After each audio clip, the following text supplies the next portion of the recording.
Hey everyone, I'm out here in the woods today, and I wanted to do a video of how to start just a basic campfire. Just a few things you need to know to help you out with that. I know a lot of us take for granted that we can start campfires very easily when conditions are right.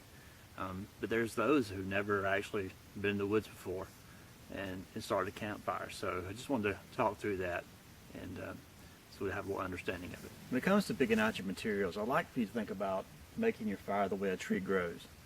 A tree always has needles or leaves out on the outer branches, and it works its way in from smaller material to bigger material, and it works its way back to the tree trunk. So I like to think of that way when you start collecting what you need and how you build it from the inside out. So as we start collecting our material, as we said before, working your way from the leaves or needles to the small material back to the tree trunk, that's why we want to collect our material. So what we want is good dry material. We don't want anything that's growing on the tree live, because then you have water and moisture content that's going to inhibit that from burning.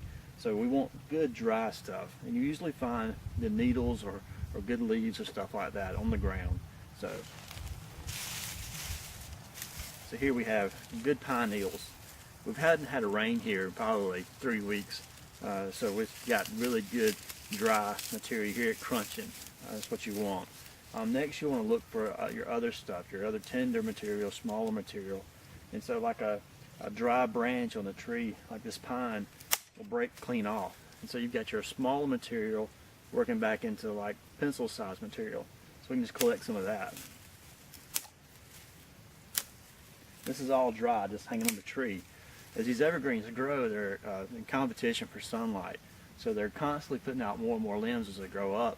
And the limbs on the bottom of the tree are becoming dead because they don't no longer needed to gather sunlight. So they'll just die here on the tree.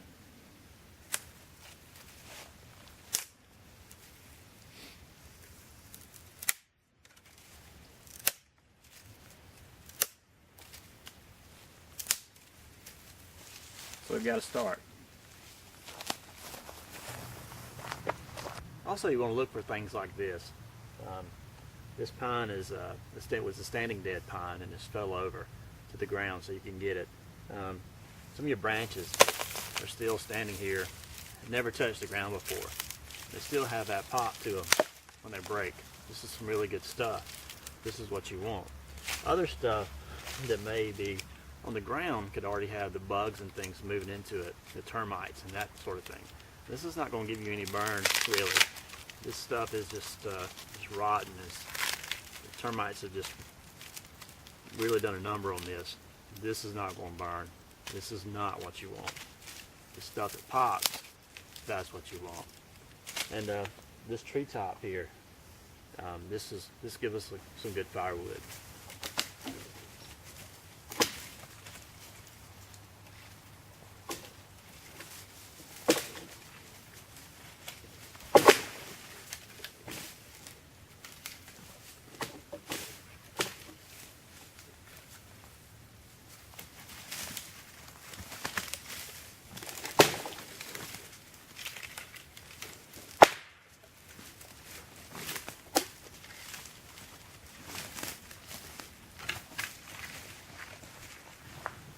So I've collected some debris here.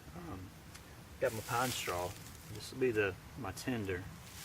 I got my young branches off the bottom, the smaller material. Then I got the bigger materials I move up off the treetop over there. So what I want to do now is I want to break these down into different sizes and kind of sort them that way. So start with the smaller material, and I don't know, 8 inches long, 12 inches long, something like that. Just want to kind of go ahead and process it down.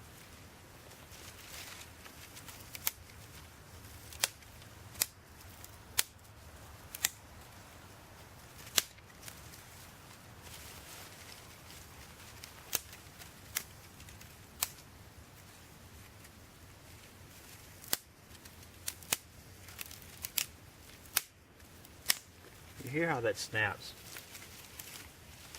That snap is what you want to hear. You want good dry material.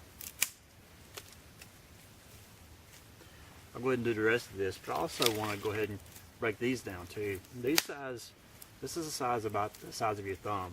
a little bit bigger. Smaller pieces of that over here.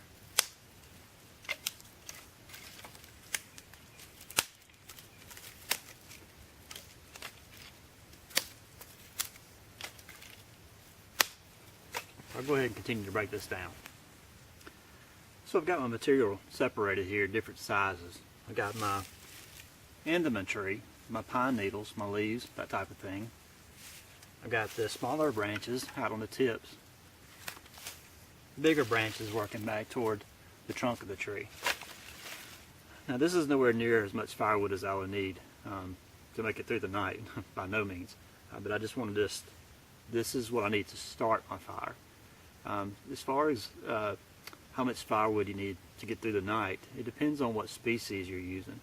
Now, mostly I'm around the yellow pines here around me, so a conifer forest, and that's what I really have.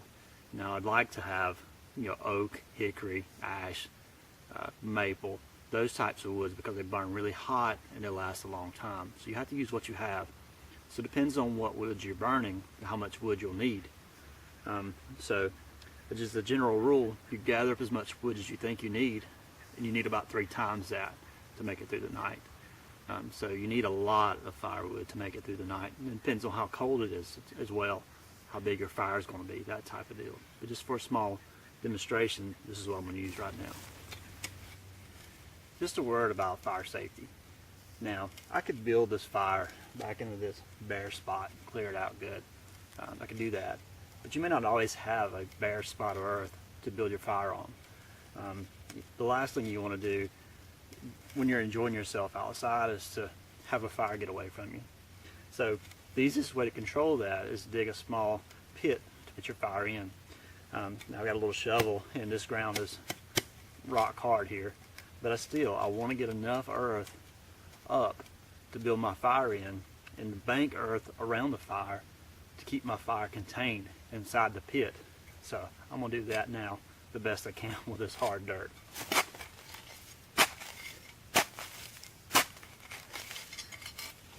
What you want to do is any side that comes up, you just want to turn it over and have dirt showing. So side down.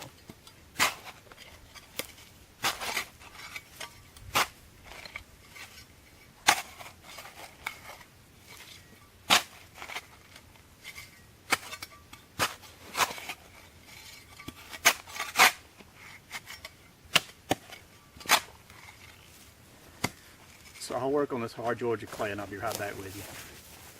And as hard as this ground is, I've got a satisfactory, it's about the best in the world, pit for my fire. Lined with dirt all around, keep my fire from spreading outside my pit. So now I'm ready to start to lay my fire.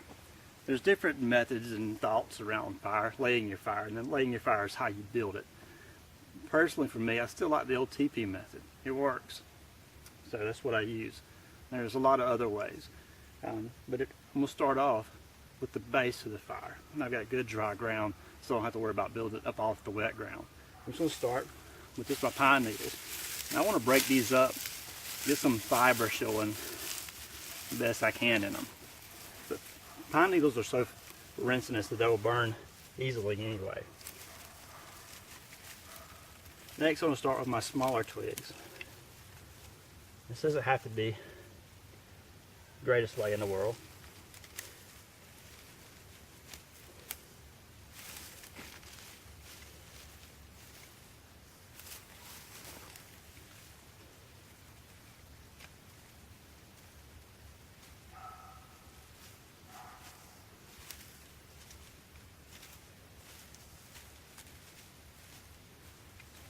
I'll leave myself a spot to get to my tinder. After I have my smaller stuff in place, then I can start going with some of the smaller of my bigger stuff. Just place them around. Each one should help support the other eventually.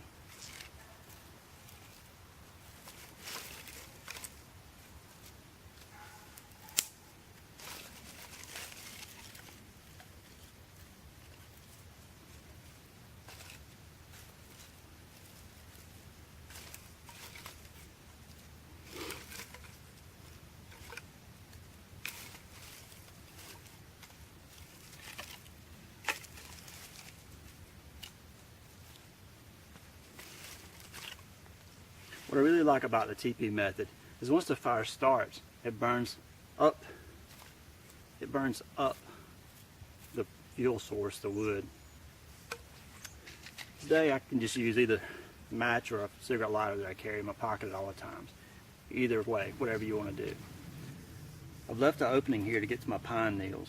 So all I need to do now is just start my fire by lighting my pine needles.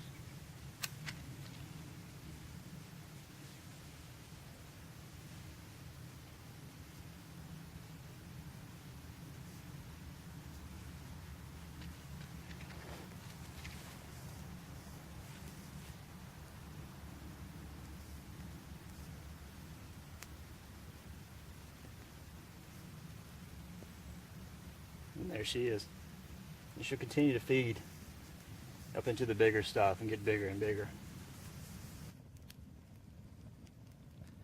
At some point your TP will start to collapse. And when it does, it'll collapse down upon itself.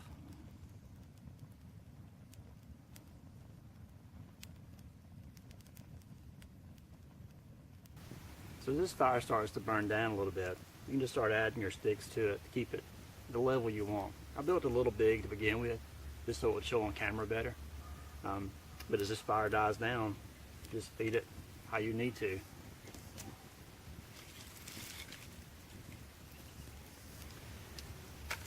When you're ready to break camp or leave your location, you want to let your fire burn down to just ash the best you can. Now you may have some coals left like this, but you want to put those out before you leave. And the best way to do that is just simple water. Now this fire is not really going anywhere, but you never want to leave an unattended fire. You never know what can happen.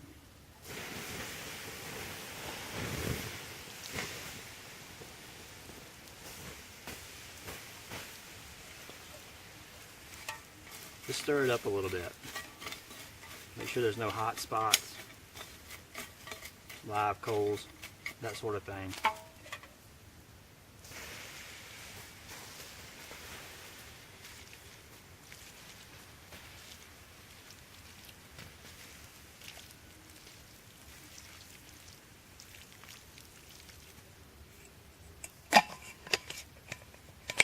Once you know your fire's out good, then you go back and pull your dirt back over top to make sure it has no oxygen to it.